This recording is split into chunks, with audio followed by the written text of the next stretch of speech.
MP DElEd वाले सभी students का 10 जून का शालेय संस्कृति नेतृत्व एवं शिक्षक विकास का जो पेपर होने जा रहा है, प्यारे विद्यार्थियों, पूरा पेपर और उसका सॉल्यूशन मेरे द्वारा आज यहाँ पर बताया जा रहा है, जो आपको 10 जून को 101% आपको परीक्षा में देखने को मिलेगा। मेरे सभी प्यारे भैया बहन जो आज हमारे साथ नए जुड़े हैं, चैनल को सब्सक्राइब जरूर करके रखें, क्योंकि आप सभी विद्यार्थी जानते हैं कि सभी विषय के जो पेपर मैं बता रहा हूँ उनमें से 100 में से प्यारे विद्यार्थियों 99% जो प्रश्न हैं वहीं से छप रहे हैं। अभी मेरा आपसे यही कहना है कि जो पेपर आज मैं बता रहा हूँ, इस पेपर को आप पूरा देखें, अच्छे से इन प्रश्नों को याद करें, क्योंकि ये प्रश्न जो कि आपकी परीक्षा में आ रहे हैं और आपसे ये प्रश्न पूछे जाएंगे। यहाँ पर आप देख सकते हैं, सबसे पहले आपको सही विकल्प वाले क्वेश्चन दिए जाएंगे, जिसमें पहला प्रश्न रहेगा कि सामान्य शिक्षा किस कक्षा तक दी जाती है। प्यारे विद्यार्थियों, सामान्य जो शिक्षा है वो कौन सी कक्षा तक दी जाती है, तो यहाँ पर आपको ध्यान रखना है 10वीं कक्षा तक एक सामान्य शिक्षा दी जाती है, तो यहाँ पर आपको 10वीं कक्षा ध्यान रखना है। मानक का अर्थ क्या है, तो मानक का अर्थ मापदंड होता है, तो यहाँ पर आपको क्या लिखना है, मापदंड, ये मानक का अर्थ होगा, ये आप ध्यान रखेंगे। सभी प्यारे भैया बहन वीडियो को लाइक कर चैनल को सब्सक्राइब जरूर करें। प्यारे बच्चों, आपके लिए ही प्रयास और मेहनत में कर रहा हूँ, जिससे आपको परीक्षा में हेल्प हो सके। प्रशासनिक नेतृत्व का अर्थ है, तो प्रशासनिक नेतृत्व का अर्थ होता है विद्यालय का उत्तम प्रबंधन। क्या होता है, विद्यालय का उत्तम प्रबंधन प्रशासनिक नेतृत्व का अर्थ होगा। मॉडल क्लस्टर शाला बनाई गई, तो यहाँ पर आपका सही जो आंसर हो जाएगा वो संकुल स्तर पर बनाई गई, तो यहाँ पर लिखना है संकुल स्तर। जिला प्राथमिक शिक्षा कार्यक्रम कब प्रारंभ किया गया था, तो ये 1991 में प्रारंभ हुआ था, तो यहाँ पर आपको 1991 लिखना है। अब हम बढ़ेंगे हमारे अगले प्रश्न की ओर। अगला प्रश्न देखिएगा, ये रहा आपका अगला प्रश्न। आंगनवाड़ी में आयु वर्ग के बच्चे दर्ज होते हैं, तो प्यारे विद्यार्थियों यहाँ पर आपको क्या लिखना है, 3 से 6 वर्ष। अध्यापक शिक्षा परिषद में कुल सदस्य हैं, तो कुल जो सदस्य हैं 41। कार्यालय को विद्यालय का नारी संस्थान रायबर्न ने कहा, तो यहाँ पर आपको क्या लिखना है, रायबर्न लिखना है।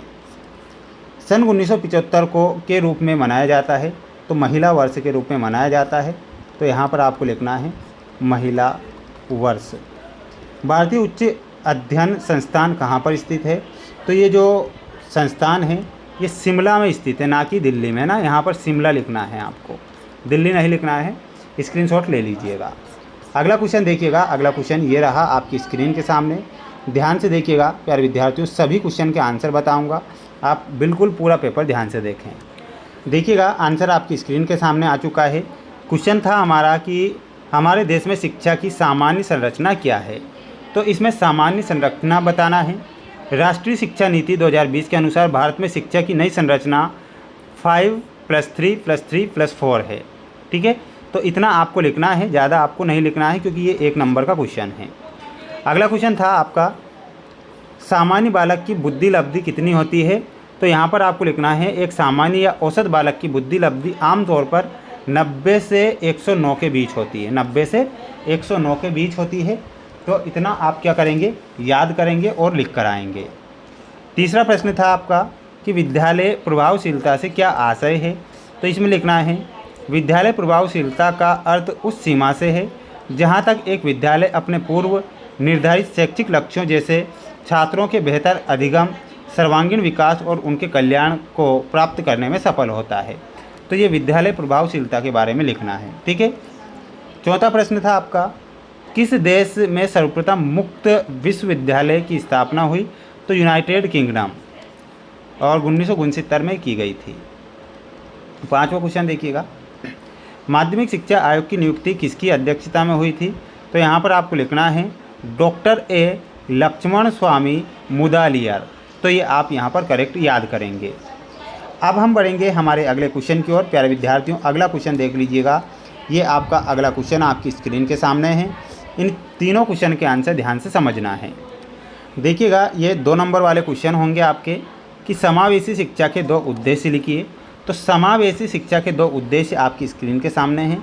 एक होता है समान अवसर प्रदान करना और दूसरा होता है सामाजिक एकीकरण। तो समान अवसर प्रदान करना में लिखना है सभी बच्चों को, चाहे उनकी शारीरिक या मानसिक क्षमता कुछ भी हो, एक ही छत के नीचे शिक्षा के समान अवसर देना। सामाजिक एकीकरण में लिखना है बच्चों में भेदभाव को समाप्त कर उनमें भाईचारे और स्वीकार्यता की भावना विकसित करना ताकि वे समाज का सक्रिय हिस्सा बन सकें। तो ये समावेशी शिक्षा के 2 उद्देश्य आपको लिख कर आना है। अगला क्वेश्चन था 5वां आपका कि कक्षागत संप्रेषण की शैक्षिक उपयोगिता। तो देखिएगा, स्क्रीनशॉट ले लेना है आपको। सबसे पहले प्रश्नों का लिखना है कक्षागत संप्रेषण की शैक्षिक उपयोगिता में ज्ञान का प्रभावी हस्तांतरण और सक्रिय सहभागिता। तो ज्ञान का प्रभावी हस्तांतरण में लिखना है यह शिक्षक और छात्र के बीच विचारों के स्पष्ट आदान प्रदान में मदद करता है, जिससे विषय वस्तु को समझना आसान हो जाता है। सक्रिय सहभागिता में लिखना है प्रभावी संचार छात्रों को प्रश्न पूछने और चर्चाओं में भाग लेने के लिए प्रोत्साहित करता है, जिससे सीखने की प्रक्रिया अधिक जीवंत और प्रभावी बनती है। तो ये कक्षागत संप्रेषण की विशेषता आपको याद करके ही जाना है। अगला क्वेश्चन था आपका कि दल तैयार करने में 4 सावधानियां बताइए। देखिएगा, दल तैयार करने में 4 सावधानियां निम्नलिखित हैं। तो ये चारों सावधानियां देखना है। पहली सावधानी हो जाएगी उद्देश्यों की स्पष्टता।